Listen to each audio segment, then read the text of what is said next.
Hello दोस्तों, आज के वीडियो में हम देखने वाले कुछ एक ऐसा इम्पोर्टेंट फॉर्मूला जिसे हमने अभी तक नजरअंदाज किया था और यही फॉर्मूला यूज करके हम कितना ही बल्क या भी कितना ही कॉम्प्लेक्स डेटा हो उससे आउटपुट ला सकते हैं। और अगर ये फॉर्मूला आपने ठीक से सीख लिया या फिर समझ भी लिया तो आपको एच लुकअप वी लुकअप इस फॉर्मूले की कुछ भी जरूरत नहीं पड़ेगी आने वाले वक्त में। तो चलो देखते हैं ऐसा कौन सा फॉर्मूला है जो हमें एच लुकअप वी लुकअप से भी अच्छा आउटपुट ला के देता है। तो उस फॉर्मूले का नाम है डिगेट फंक्शन। डिगेट फंक्शन एक डेटाबेस फंक्शन है और इसका यूज जितने बल्क डेटा हो उसके लिए किया जाता है। अभी ये डिगेट फंक्शन एच लुकअप या वी लुकअप से क्यों अच्छा है, तो सबसे पहले क्यों बेहतर है ये समझ लेते हैं। तो ये सबसे अधिक फ्लेक्सिबल है, आपको डिगेट में किसी भी कॉलम से वैल्यू निकालने की सुविधा देता है, जबकि वी लुकअप केवल कॉलम का डेटा निकाल के देता है। सेकेंड, जो क्राइटेरिया के अकॉर्डिंग हम फिल्टरिंग करते हैं, तो डिगेट में आपको कोई भी कस्टम क्राइटेरिया दे सकते हो, जैसे कि नाम, डेट या कोई डिजिट। लेकिन वीलुकअप में सिर्फ आपको जो लुकअप वैल्यूज आप देते हो उस पे वो आपको आउटपुट ला के देता है। सबसे इंपॉर्टेंट, जो हम डेटा और कॉलम को जोड़ने के लिए एच लुकअप या वी लुकअप में जो नंबर देते हैं, हमें अगर अगला कुछ चाहिए होगा अगले कॉलम की वैल्यूज, तो हमें वो नंबर बार बार स्विच करना पड़ता है। मतलब अगर हमें अगला कॉलम नंबर चाहिए होगा तो हमें वहाँ पे कॉलम नंबर चेंज करना पड़ता है। लेकिन डिगेट में ऐसी कोई दिक्कत नहीं आती, आप आराम से कोई भी हेडिंग के अकॉर्डिंग वो डेटा खोज के लाता है। इसलिए आप देखोगे तो ये एक सटीक वो एक फ्लेक्सिबल डेटा फिल्टरिंग आपको करके देता है। ये सारे रीजन है जिसके कारण डिगेट एच लुकअप वी लुकअप से काफी कुछ बेहतर आउटपुट आपको लाके दे सकता है। तो चलो इसे प्रैक्टिकल में करके देखते हैं कि एग्जैक्टली ये आउटपुट डेटा कैसे है और इसका सिंटैक्स क्या होता है। तो यहाँ पे देखिए हमारे पास कुछ इस तरीके से डेटा है, customer ID, customer name, city, product name, amount और रीजन। हमें क्या करना है, यहाँ पे जो भी हम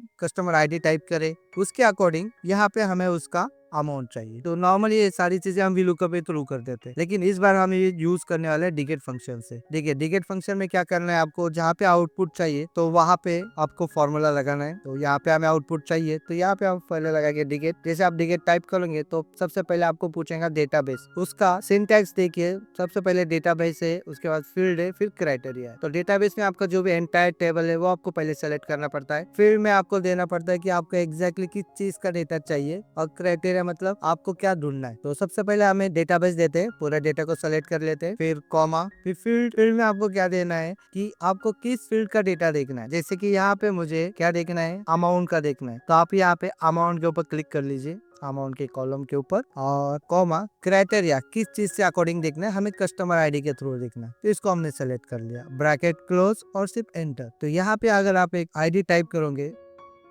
तो आप देखोगे उसकी जितनी भी वैल्यू है यानी जो भी अमाउंट है वो यहाँ पे आपको डिस्प्ले करेंगे। जैसे कि मेरा जो P001 इसका 1200 था तो यहाँ पे वो डिस्प्ले कर रहा है। अगर मैं यहाँ पे चेंज भी करता हूँ तो उसके अकॉर्डिंग ये वर्क करेगा, जैसे कि VLOOKUP काम करता था। देखिए VLOOKUP में आपको बहुत सारे क्राइटेरिया कंडीशन देने पड़ते थे, यहाँ पे आपको इतने सारे कंडीशन देने की जरूरत नहीं पड़ती। तो सबसे पहले हम वापस से इसको एक बार करके देखते हैं, इसको हम रिमूव करते हैं। क्या करना है, यहाँ पे आपको डिगेट का फॉर्मूला लगाना है, फिर डेटाबेस, आपका डेटा आपको सेलेक्ट करना है, फिर कॉमा, उसके बाद फील्ड मुझे अमाउंट देनी है, अमाउंट के कॉलम के अकॉर्डिंग डेटा लाना है, और किसके अकॉर्डिंग, कस्टमर आईडी के अकॉर्डिंग। ये हमारा क्राइटेरिया है, और इसको ब्रैकेट क्लोज करके एंटर करेंगे। तो यहाँ पे आप जैसे ही कुछ भी नंबर अपने प्रोडक्ट की वैल्यू टाइप करोगे तो यहाँ पे उसके अमाउंट शो करेंगे एज पर आपके डेटा। ये तो हमने सिंगल से कर लिया। अगर हमें देखना है, यहाँ पे कस्टमर आईडी है, यहाँ पे अमाउंट है, सिटी, रीजन, लास्ट में मैंने कस्टमर नेम लिखा है। अगर इतने सारे कंडीशन हम एक ही फॉर्मूले के थ्रू निकाल सकते हैं क्या। तो सबसे पहले वापस जाते हैं अमाउंट के कॉलम में, तो यहाँ पे टाइप करते हैं डिगेट। अबे डिगेट टाइप करोगे तो यहाँ पे वापस आपको डेटाबेस देना है, डेटाबेस देने के बाद वही फील्ड में अमाउंट, उसके बाद क्राइटेरिया हमें चाहिए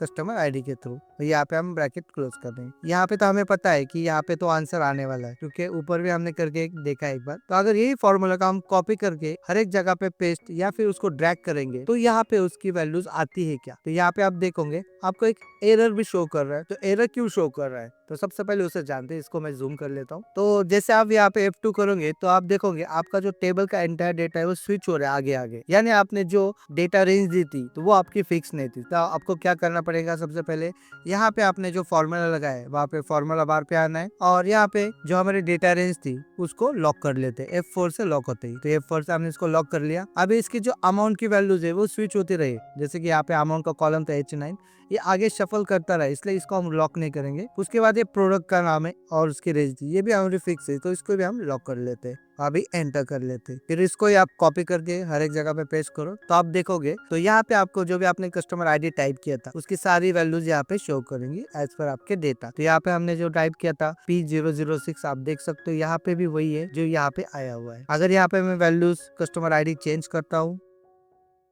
तो आप देखोगे इसके अकॉर्डिंग सारे वैल्यूज आ रहे हैं। मतलब यहाँ पे हम देखोगे तो एक ही फॉर्मूले के थ्रू हम उसको ड्रैग करके मल्टीपल फिल्टरिंग कर सकते हैं या फिर मल्टीपल जगह पे उसकी वैल्यूज ला सकते हैं। तो इस तरीके से डिगेट फॉर्मूला काफी यूजफुल है और ये हमारा काम बहुत इजीली कर लेता है। इसमें ज्यादा मल्टीपल कंडीशन देने की जरूरत भी नहीं पड़ती। आप सिर्फ आपको रेंज देनी है और फील्ड देना है और उसका क्राइटेरिया देना है। तीन ही चीजें आपको इसको इनपुट में देनी है और ये आपको काफी कुछ अच्छा आउटपुट ला के देता है। तो वी लुकअप और एच लुकअप से काफी बेहतरीन है। आप भी इसका यूज कर लीजिए और देख लीजिए आपको क्या यूज होता है इसका आपके पर्टिकुलर रेगुलर यूज में। तो आज के वीडियो में इतना ही करते हैं दोस्तों, मिलते हैं अगले वीडियो में ऐसे कुछ यूनिक फॉर्मूले के साथ या फिर यूनिक चीजों के साथ। तब तक के लिए टेक केयर एंड बाय।